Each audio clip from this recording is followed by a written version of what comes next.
On the show this week, I pretend I got this far in Half-Life Alyx, introduce the world to Alfred the Chicken, reminisce about the legendary Wipeout series, try and work out if this game is racist or not, then fly a spaceship through someone's rectum.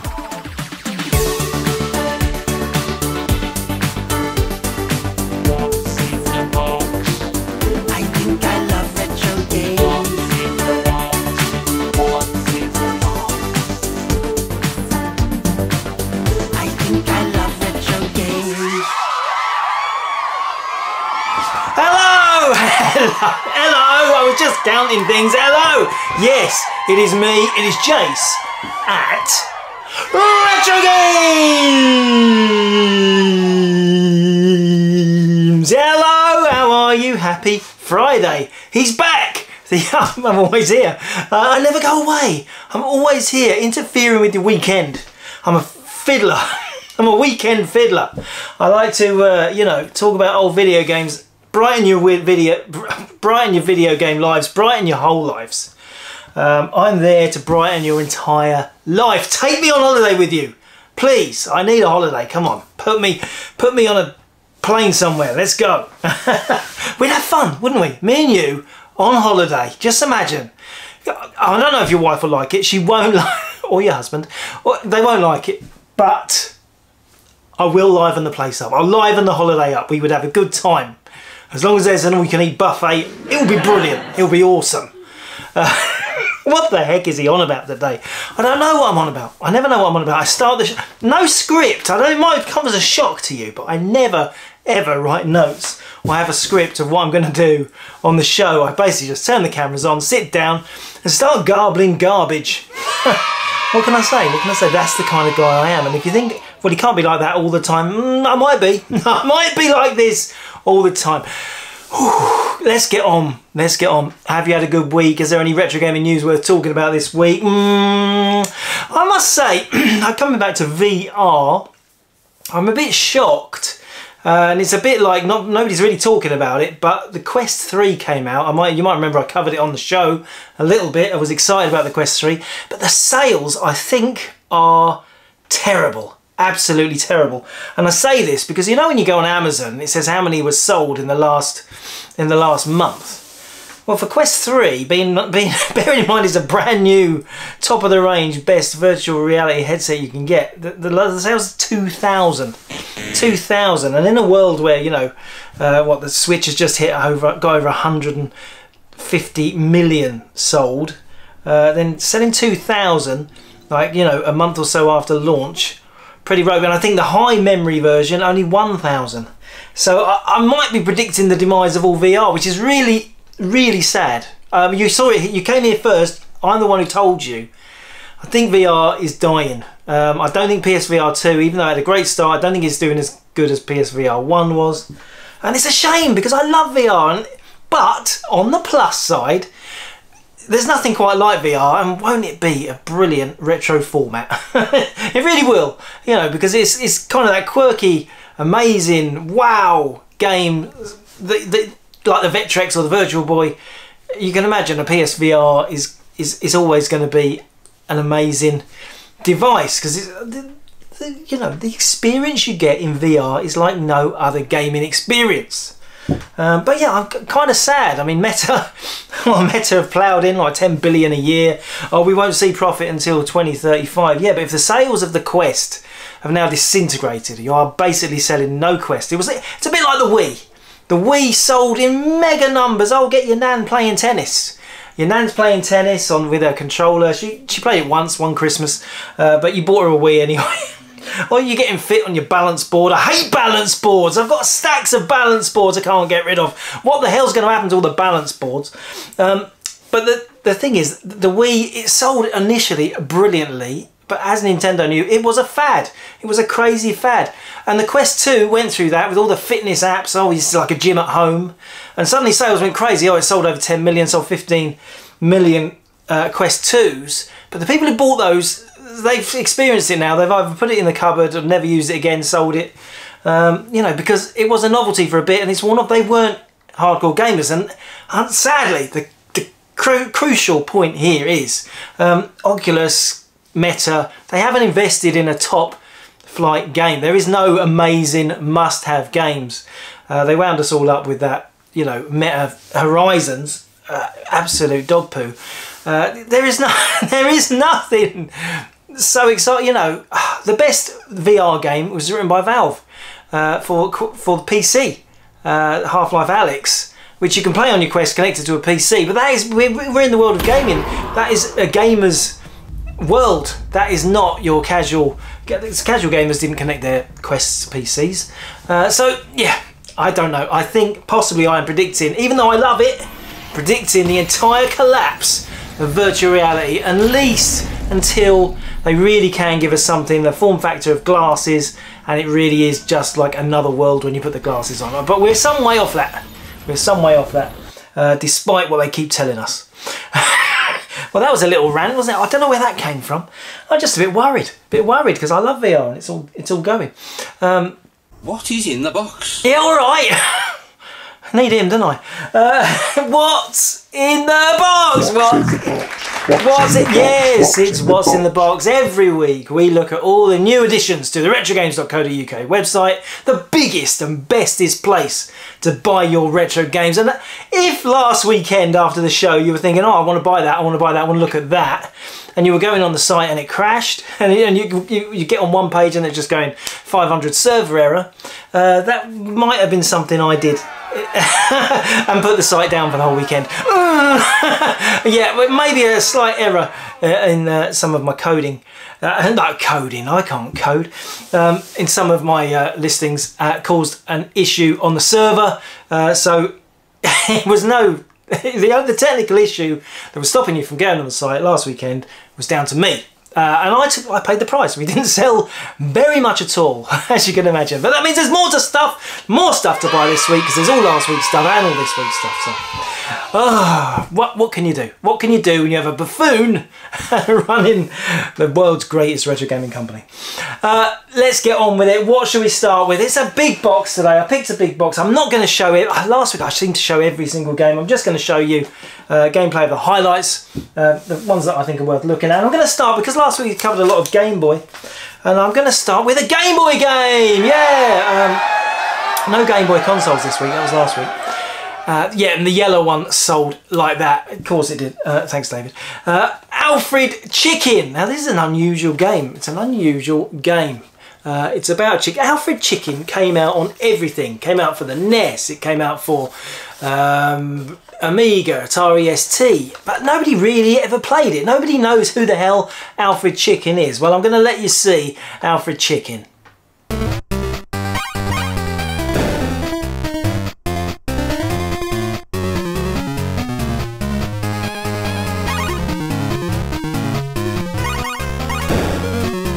So now you can tell everyone you know who Alfred Chicken is, and you've seen him.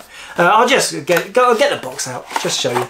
Yeah, you got the cartridge, got the holder, we've got the manual, and we've got a little blue piece of what, but it's lovely condition. Alfred Chicken, brilliant. What a start. I only picked one Game Boy game. I have picked a lot of games though. Now this week we listed a lot of Xbox. Yes, we haven't talked about Xbox for a while. Not any old Xbox, not Xbox 360. We're talking about OG Xbox. OG. The original Xbox. Now there was some great stuff like this. Tron 2 killer app. Yeah, Tron 2. That's not actually based on the movie. I think it's a cheeky license where they got the license for Tron, but it's not actually based on the second Tron movie. Metal Slug on Xbox, more famous to be on Neo Geo, of course, but Metal Slug 3. I mean, you can't beat those run and gun games, can you? Run and gun. Is it run and gun? Yeah, it's run and gun. Yeah, that's what we do. Metal Arms. Let's check out Metal Arms and see what the heck it's on about. These mines are under mill control now. Destroy all droids!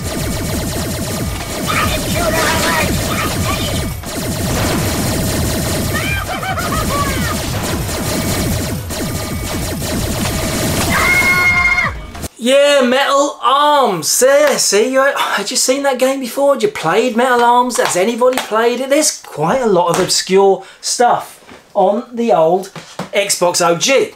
And what about this one? Blinks 2. Now, Blinks was quite a big hit, but Blinks 2 sold in very little. It's one of the rarer games.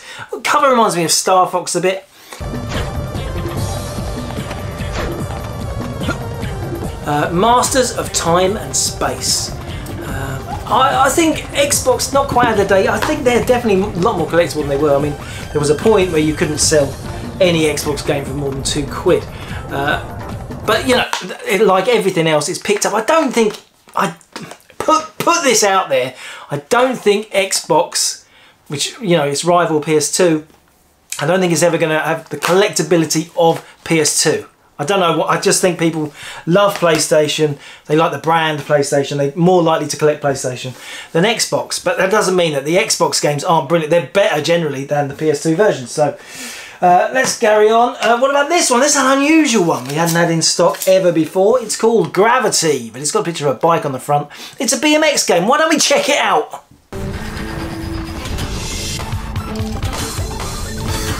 Yeah, it's hard to say. It's on the spine, it says Gravity Games, but it doesn't look like anything called Gravity Games on the front. It just says bike. Who designed that? It might be the reason why you didn't sell many copies, because it's very rare on the old OG Xbox. What's next? Is a rare racer. You know I love the racing games. I'm going to have to show you this one. SRS Street Racing Syndicate.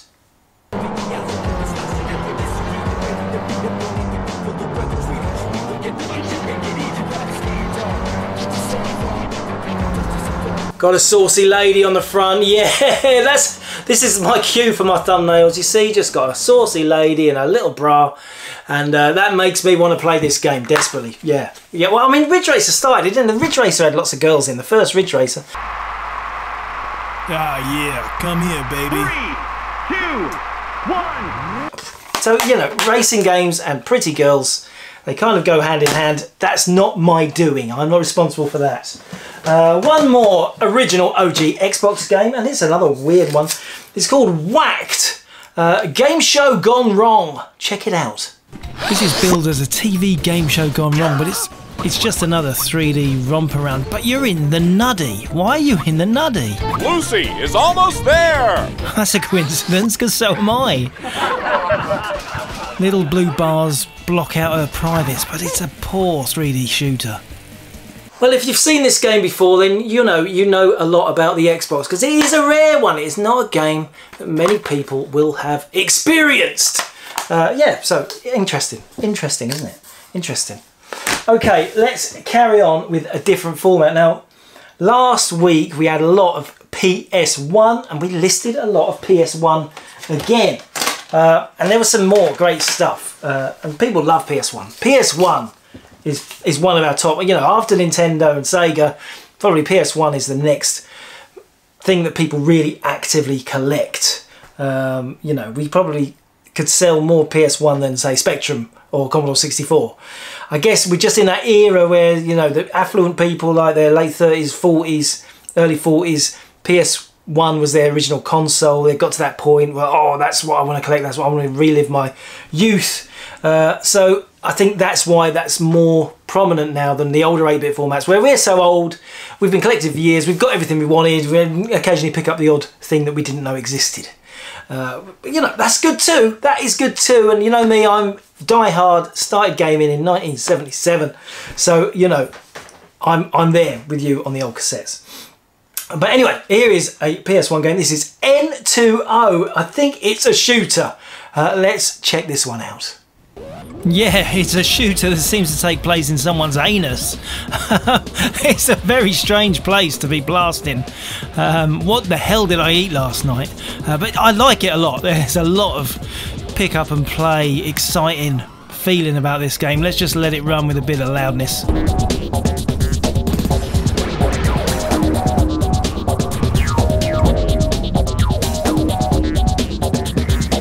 N2O on the Gremlin label. Yeah, Gremlin, what's they more famous for on the PS1? You know, another classic 8-bit label set for demise in the 32-bit era.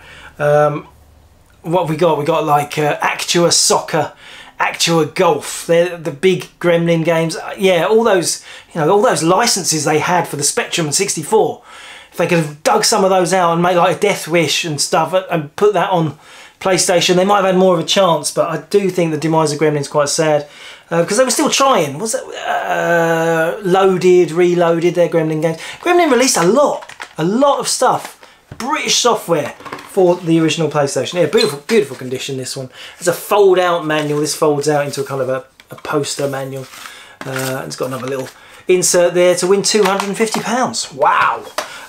Okay, let's carry on. Now here's another classic PS1, and that's for a light gun. It's for a light gun. It's the last big light gun game on PS1. It's called Ghoul Panic, not Ghoulies. Ghoul Panic. Check out Ghoul Panic.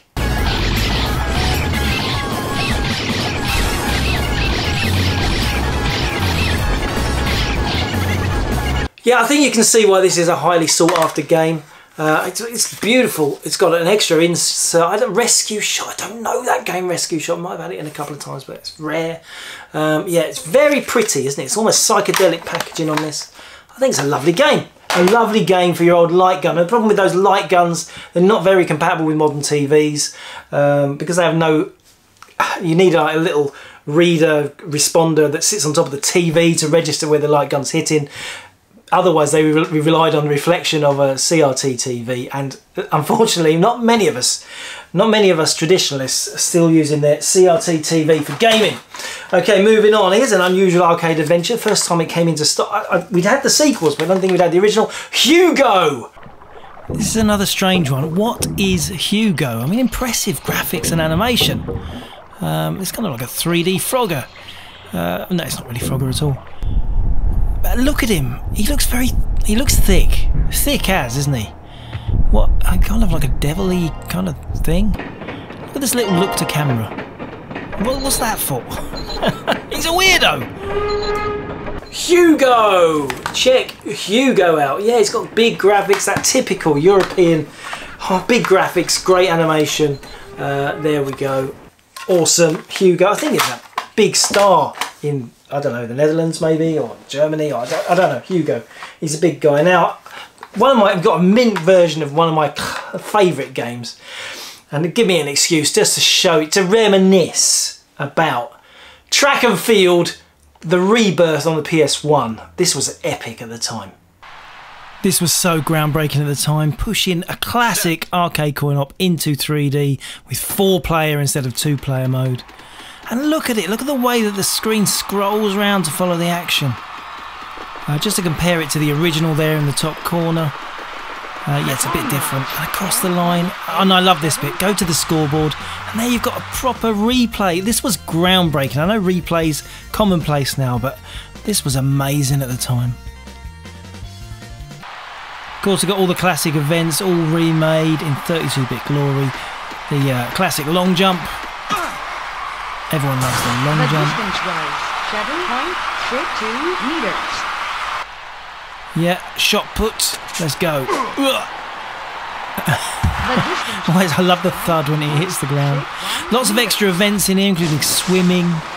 Swimming's, yeah, it's probably one of the most, I don't know why, but it's always been boring. Oh, here we go, the hurdles. Now the hurdles, I love it. I mean, that angle, that slight tilt so you can see what's going on. The horrible high jump, that's well done. The spinny one, of course. The hammer. I love the hammer. It's so satisfying when you get it right. The distance was. Now I'm not sure why he does a Nazi salute before he starts, but this is the triple jump. Loads of extra events that aren't in the original game on this. Triple jump's always a bit of a funny one, isn't it? There's discus on here as well. And now the javelin, classic. Now we always love the javelin. And look at the way you view where it's going. It's so different to the coin-op. If you remember on the coin-op, there was a special version, an Easter egg. If you send the arrow up, there it is, like a strange space alien or something. Well, they recreated that in this game too. Here we go. Wait for it. Oh, we hit a UFO. Amazing. 8.56 meters. Oh yeah, I just want to stop now and just start playing that again. But I need a bunch of friends. I need a bunch of friends to play it with. I need my multi-tap, and I need to be able to play. It's beautiful. Look at the manual on this. I mean, you know, this is a really, really look at that. I mean, come on, that is new. Nobody played this. Nobody enjoyed it like I'd enjoy it if I had friends. Yeah. Okay. So what's next? What about this? Economicum. Yeah, they have some funny titles on these games sometimes, don't they? Necronomicon. No, that's exactly what it is. It's what it's meant to be. It's Necronomicon. Necronomicon. Well, I mean, make a game title people can actually say. It's different if you've got the excuse of being a Japanese game as translation, or we're using the Japanese language. That's fine. We can get rid of Sakura Wars. We can deal with that. But Necronomicon is not an easy word to say. The Dawning of Darkness is an adventure game by Cryo based on the H.P. Lovecraft horror. Well, I think just inspired by H.P. Lovecraft horror thing. Let's check out Necronomicon. So it turns out this game's actually got quite a bit of atmosphere. It's kind of well directed. It's an interesting, spooky horror adventure game. But some of the hammiest acting ever really ruins it. Check this. No. Don't know him. There's a parcel for Mrs. Stanton. No, I don't need anything. Right, that's it. You're dead meat. It's surprising to see how Herschel still provokes a lot of interest today. Yeah, it's a horror adventure game. Yeah, move on, Jason. Here's an early game that not many people remember. It's by Taito, not Potato. Taito is Psychic Force. It's a fighter. Check it out. Oh, get rebellion. Ready? Go!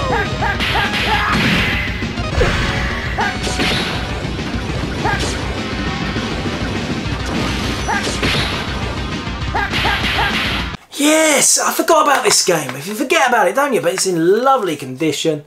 Classic fighting action. Taito, released by Acclaim, but it's actually a Taito game. Now, here's an early one too. This one is called Battle Stations. And it's a strategy game, but just check the packaging for this. Look at that, it's so old-fashioned. Quite unlike any other PS1 game, isn't it? I mean, you've got I hate these boxes. They're really almost impossible to replace. The black framed lids. But yeah, I mean, just Battle. It's an unusual game, sold in tiny numbers, I'd imagine. But just have a photo of a ship. Let's just stick a photo of a ship on the box. That'll do. Moving on. Now here's a game. Okay, tricky to say, but Japanese, so it's fine. Poochie Carrot. It's a puzzle game. Check it out.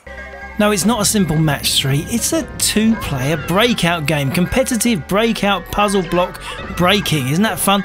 And there is even a special controller released in a box set, so you can go analog crazy for that proper breakout authentic feel. Yeah, come on, get off me carrot, you Poochie. Poochie Carrot, I don't even know what it means. I don't know what it means, but we do love a puzzle game. And of course, again, it's by Potato. It's Taito. Yeah, Taito, kings of puzzle games. You know, they invented Puzzle Bobble, Bubble Bobble, Rainbow Islands, Parasol Stars, loads of them. I'm thinking, did they do Solomon's Key? No, didn't they? That was Tecmo. You see, it's all in there. Now, I'm going to finish this little bit of a PlayStation section with 3 games. 3 games, just games that are just so brilliant, and they are, well, they're the Wipeout games. Now, it just gets me thinking. Like, these Wipeout, I'll put them on the top. You've got Wipeout 1, beautiful silver looking box. You've got Wipeout 2, Wipeout 2097, that was also gorgeous. It's all by Protagonist. And then Wipeout 3, but they put the 3 where the E should be, so people call it Whip 3 Out, which I don't think that's not suitable for a young audience. Whip 3 Out. I don't know. Anyway, the thing about Wipeout, there is something about some games. They're so evocative. They will take you back to an era of your life, a passage of your life that you have absolutely forgotten about, because there's so much emotion. I don't know, there's a feeling of Wipeout is not a game, it is a feeling. it's an emotional trip for me. If I play this game, I put this game on, the original one particularly, it's the music, the graphics. It felt like you were playing the future. It felt like this game didn't really exist and you was actually dreaming it and you were going to wake up any minute. A brilliant tip on this as well, because the soundtrack is so amazing. It really is like electronic music from the era. And it's synonymous now with this game. If you hear anything like Chemical Brothers and stuff like that, it just takes you back to Wipeout. I think, oh, I'm almost in Wipeout. Is if you put the game disc, the classic Wipeout game disc, into a CD player, you can play all the tracks. I don't know if you can do that on all PlayStation games, but I was so desperate to hear the music. I can remember I found this out myself. Hot tip. Yeah, put that in a regular CD player and you can play the entire soundtrack to the it's pretty amazing actually. That's a pretty good fact. Do it. I'm not sure it works with Ridge Racer. Let's just reminisce the original Wipeout. Let's close your eyes. A few deep breaths. Let's just feel what it was like to experience Wipeout for the first time. And Sean, Psygnosis made loads of brilliant games, you idiot.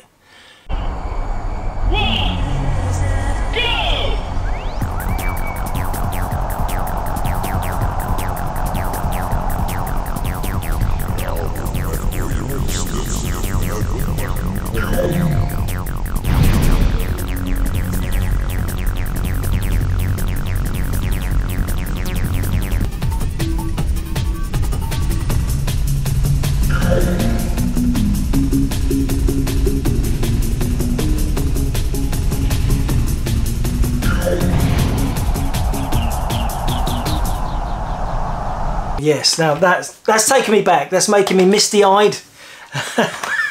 Misty-eyed. I mean, the sequels, they're more of the same. They're never quite as they're in a slightly different era. They never felt quite the same. They remade Wipeout, didn't they? Wipeout for PS4, and that actually was really good. It was really good. I recommend that too. If you want a remastered super fast version, it's tough as well. I think Wipeout is a tough game. It's really hard. It's not like Mario Kart where the weapons are self-guided. You really had to work and time all your releases of your weapons and save things up for that very last straight to get over the line. I don't know, I played it for months and months and months. Okay, let's go to another format. Let's go to Sega! Let's look at some Sega. Sega! Yeah, Sega. We've got some Master System, and here's a game that we only talked about Wonder Boy the other day, but here's Wonder Boy 3, The Dragon's Trap.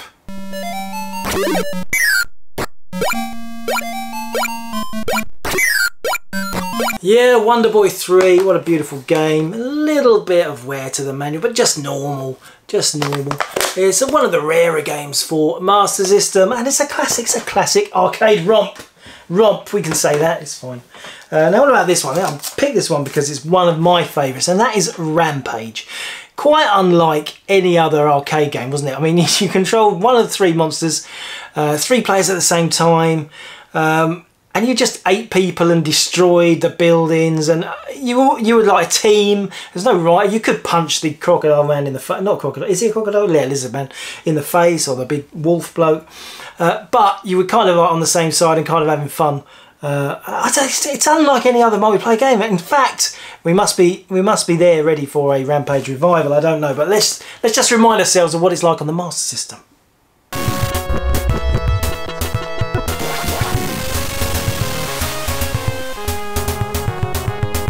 And this example is particularly beautiful. Look at that manual, yeah. What an incredible manual. There it is. Got lovely. Yeah, you know, sometimes you just get games that are so pristine, you get excited about them. Okay, now let's go on to another format that you all know. I definitely think you know it. Mega Drive! Sega Mega Drive. Okay, we've got quite a bit of Mega Drive to show you this week. And what about this one? This is Indiana Jones. Now, Indiana Jones is not rated as being a particularly great game for Mega Drive. I mean, obviously Indiana Jones, the new film, if you said, everybody watched the new film, I enjoyed it. I enjoyed it. A lot of people really slagged it off and said, oh, it's rubbish. What are you doing? You're ruining a, you know, cherished franchise. But no, Indiana Jones, the new one, is really, really good fun. I watched it at the cinema, and they CGI'd him up. They CGI'd him up. He's been turned into a, you know, a computer. a computer character, but that's fine. And if you can CGI Indy up to make him look like so young and fresh, then we can keep making indie films forever, can't we? Because it's all there, it's all in the code. Just get someone else to do the moving about and just put Harrison Ford's face on, and then we've got indie films forever. But the ending of the last indie film was a bit wacky. It was a bit. They're all a bit wacky, aren't they? I mean, I did have to. It was so wacky that I was thinking, well, that's just ridiculous. You've ruined the franchise. But then I remembered, of course, even in Raiders of the Lost Ark, at the end, their faces all melt off. It's pretty wacky, isn't it? It's all been wacky. Anyway, get back to it. Indiana Jones. I've got to be honest, this is a lot better than I remembered. It's pretty slick. Yes, it's what you want, you know, you're hitting people with a whip, getting some treasure stuff. And of course there's the legendary train scene. What have they done to the theme tune? They've turned the classic indie theme into the cheesiest, horrible theme they could ever come up with. Unbelievable. I should have done it. I should have done the soundtrack for this one. And just look, this is a beautiful condition game. It's just such, look, it's like new. It's like it just came out of the shop. And the manual, I'm going to try and extract this manual out of the box, and look at that, isn't that gorgeous? It's very, very beautiful condition. I mean, when you get a mint game for Mega Drive, it's worth getting excited for. I mean, compared to a mint game for Nintendo formats where they've got card boxes, a lot more, you know, easy to get worn out and knackered. Knackered, I said knackered last week. That is a rude word. I haven't let my kids say knackered. Not when they were little anyway. Now they say anything they like. I can't stop them. But anyway, yeah, cardboard box games obviously get a bit more worn and tarnished. These cases, they do a good protective job of looking after those inlays and manuals compared, don't they? Moving on. Now here's a game that we don't get so often, and it's a game that always looks stunning on the cover. Stunning on the cover, Crackdown. Oh, arcade magic from Sega. Sega first party. But then you go and play it and you go, oh, Crackdown.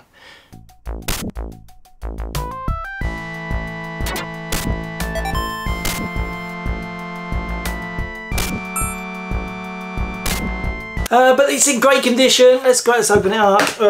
Yeah, got a lovely manual and the cartridge. Crackdown, a Sega original for the Mega Drive. Let's carry on. Now this one I know you guys really will love, and that's Thunder Force 4, and we've shown it on the show a few times because every time it comes on it sells so quick nobody gets a chance to see it. But again, a beautiful copy of Thunder Force 4. It's a shooter. I'm not going to show it, but we've shown Thunder Force 4 before, but yeah, it's a very nice example. Came in this week. I picked too much stuff. I think I picked too much stuff. What about this? James Bond 007. But is that game any good? Is it GoldenEye for the Mega Drive? No. Check it out. Now here is a game that is much better than I ever thought it was. It's bright and cheery, great animation, a pumping soundtrack which really adds to that action feel. Of course, I'm playing Timothy Dalton. I'll forget that later. Timothy Dalton as James Bond. He didn't make many films, but yes, isn't it fast and fluid? It feels like proper classy 16-bit gaming. Yeah, got to take out this guy. It's really arcadey. Yeah, rescue the girls. Jump down there. There's a great. We're on a ship, by the way. This is a big ship.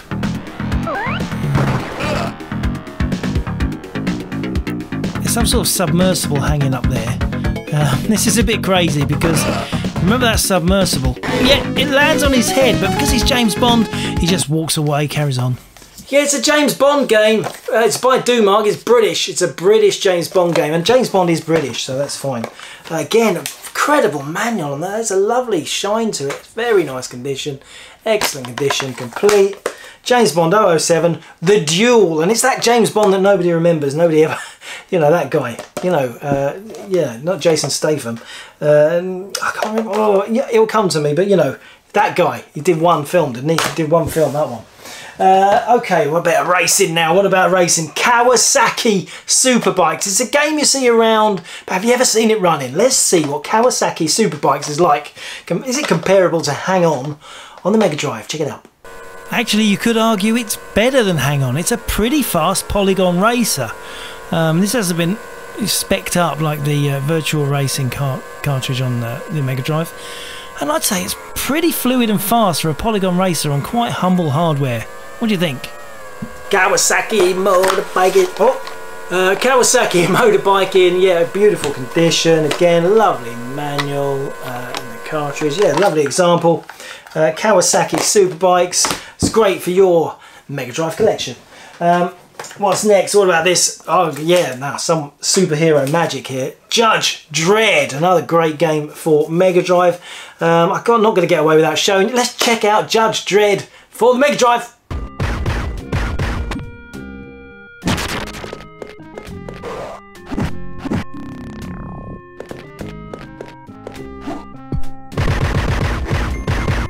And again, a lovely example, beautiful condition. They're always beautiful conditions, aren't they? I wouldn't pick them. Look at that manual. They're really, really lovely Mega Drive games this week. We've got some lovely Mega Drive stuff this week, and you guys always usually get quite excited about Mega Drive stuff. That's good. And what about this game? It's a game I just put on the show because I just don't remember what it's like and I want to play it. It's called Zoom. It's by Sega. It's first party. Let's check out Zoom.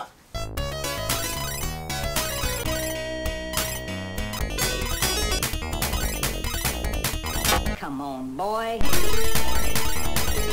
I was thinking it was more like Clax. It's not like Clax at all. You know, now I know, and thanks to the show, I'm learning too. Because there's always a few games you think, well, what is that? What is that? Why do I always look at it and just ignore it?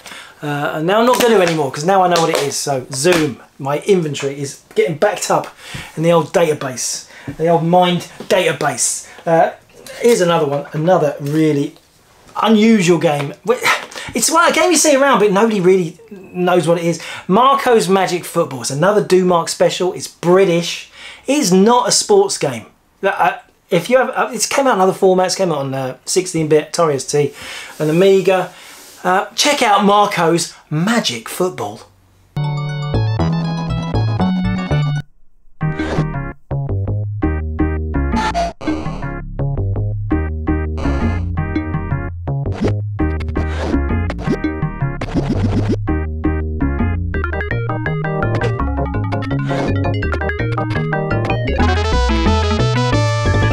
And this particular example is in incredible condition, of course. Immaculate. And look at, I mean, I get excited about manuals, but look at that. Wow! Wow! Oh, stop licking the TV, stop it. Yeah, there's beautiful cartridge too. What a lovely example of a hard to find game. I think Marco's Magic Football is now a hard to find game. Now I've got one for James, just one for James as he's so encouraging about the show. We got an outrun! Now let's look at the best. Yeah, this is a Japanese outrun.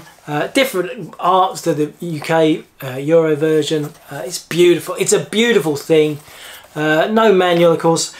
Not of course. No, just... Well, there is a manual, but I've not even included it as having a manual because it's missing the cover. But yeah, beautiful. The cartridge is gorgeous. Better looking than it. Japanese stuff. Oh, but what's it like? What's Outrun like on the Mega Drive? Let's just remind ourselves. We've shown a lot of Outrun lately. We might as well carry on. Let's carry on to trawling out Outrun every single week. This is what it's like on the Mega Drive.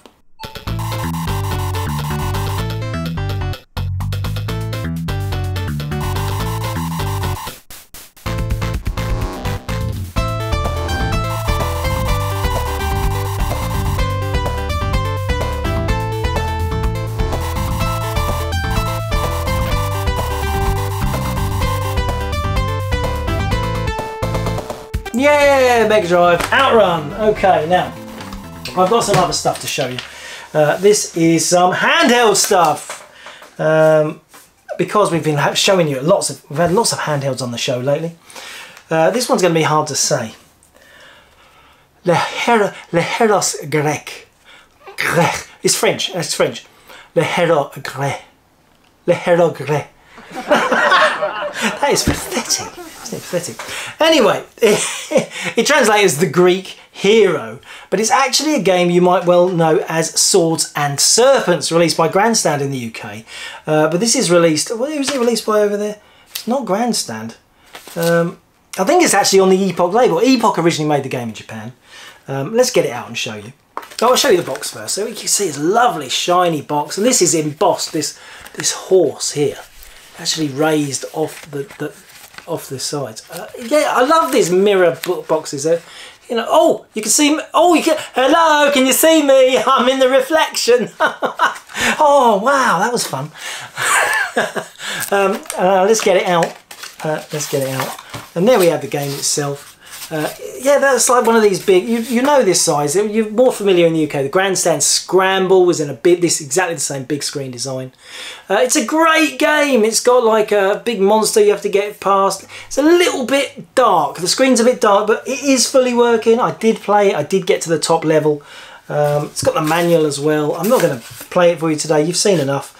But that is it. That is the French version of Swords and Serpents, called Les Héros Grecs, translated as the Greek hero. And it's kind of like, you know, Raiders of the Lost Ark on a handheld. No, it's not, is it? Jason the Argonauts in a handheld. Maybe. Okay, moving on. Let's carry on. Now I've got this. This is a really unusual game. Hang on, let me get my post-it note back on. Really unusual game. It's Mighty Max. Now this is really sought after. It's by Systema. Systema's most famous for being quite low quality handheld games, but this flip up screen is pretty neat. And Mighty Max, there's a toy range and a cartoon. Was there a cartoon Mighty Max? I think so. 90s, early 90s, 93 this. And I flip up the little screen and there we've got more. Another little, but unfortunately you've got some LCD bleed, so I can't play it. I do believe, you know, those experts on the old YouTubes, they can fix things like that. So it's sold as spares only. But yeah, Mighty Max Skull Dungeon. It's unusual. Obviously, it's stuff we've never had in before, so I like to show it on the show. Okay, what about this? Now, we've had a lot of Casio lately. What about this one? This is very much. Do you remember we showed an Othello game recently? We showed, yeah, Casio Othello. Anyway, this is Casio Go. Now, Go is a traditional Japanese game. It's very simple to learn. It's about putting white and black stones, a bit like Othello, but more complicated, more spots, more strategy involved. Simple to learn. What is it? Simple to learn, ridiculously hard to master. Something like that. Yeah, I should work in slogans, shouldn't I? I should be working in an advertising company. Anyway, as you can see, it's in lovely condition. This is a touch-sensitive screen for you to place your pieces, just like the Othello game. Really lovely condition. That metal fascia. And if you notice, there's a textured wood style surround around the screen. Even though it's not wood, it's plastic. And if you look in the back, I'll open the battery cover there, you see you've actually got, it's pretty advanced. It's got a memory card for you to save games and record games on there. The batteries are in this little screw. This is a different quality. This isn't a lump of plastic. This is an executive entertainment device. This is, yeah, it's proper. It's proper. There's metal in there and everything. Very nice. Very nice. That is the Casio game this week. Now I'm going to show you something else really unusual. And this game is called Home Sweet Home. It's by VTL. Now VTL, you see that a lot on handheld electronic games. VTL is another brand name for VTech, and VTech have carried on making children's electronic toys right up to today. You can go on the Argos catalogue now and you'll find some VTech stuff, I'm sure. But this early stuff, this is 1982. 1982. It's called Home Sweet Home and it's unbelievable. It's a calculator game, and then you've obviously got the calculator body there and the calculator screen. Interesting big sprite in the centre. I'm going to show you this one running. Yes. So as you can see, it's got some quite big sprites, and what you do, you help the people around the maze. There's a little guy going around. Can you see? He's going around the maze. Now I'll go down. Make a little tube for him. I like I'm guiding my little fellas into that bottom pipe. There you go, and as it goes it will pick up, so I'll go over here as well and do the same for guys on the other side. He's going in that little pipe at the bottom. Now what's this guy? Oh, there's another one that side. Oh, I quickly put my hand up.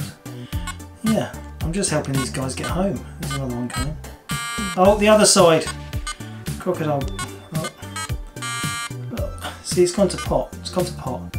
But you get it anyway. It's a big mouse helping these little babies to get home by completing the parts of the maze and the tubes. yeah, typical Game & Watch style game really. So Home Sweet Home there, that is the classic calculator game. I knew you'd enjoy that. And one more game in the box, we've done a lot, it's a lot, this table is full. And that is this, and this is exciting. This is called Monkey Kingdom. Monkey Kingdom, it's got, you see there, it's a little bit offensive there. I'd always feel a little bit queasy when they, I don't know why, but it's got like, you know, a brown native boy on the you know, some sort of native Monkey Kingdom. I don't know, I don't feel particularly comfortable with it. It's just me. Anyway, let me slowly reveal this, because this game is mega. Yes, that's right, it's a tri-screen. You've seen 2 screens, now see 3. You've got these little screens on the ends, all metal fascias. It's just a thing of beauty. I'm going to try and show you it running. Okay, here goes. Here we go then, this is Monkey Kingdom. It is such a lovely thing. Now I'm going to press start, and we start in this little corner over here. That's the start one there. Okay, mate.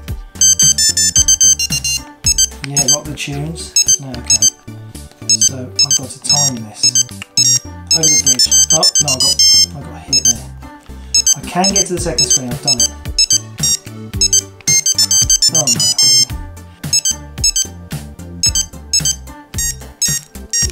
Jump. Need the little bridge to come. Yep, of the bridge. Now I've got to the middle screen. And this is more maze-like. Still full of trouble. Yes. I've got to wait for the door to open. Oh, is it at the top door? No. How do I get up there? Oh. I'm so pleased. And then you go back to the beginning screen again. I mean, it's a little bit annoying. But you know, it's just amazing to have a game with 3 separate screens, isn't it? I think it is. So there we have it, Monkey Kingdom. What a beautiful thing. And there's no writing. You see it on the front there. It's got a little box for you to put your name and the date. And so the few times I've seen this game, that has been filled in. But this is nice. It's not been filled in. Yeah, it's a lovely, lovely game. These triple screen games, they're so unusual. I really like it. And what a fabulous game to end another show on. Thank you very much for watching, of course. This stuff will be available to buy this weekend on the website. I haven't broken the website this week. Not again, Jace! So on that note, thank you very much for watching. And until next week, happy retro gaming, retro gamers! Retro games,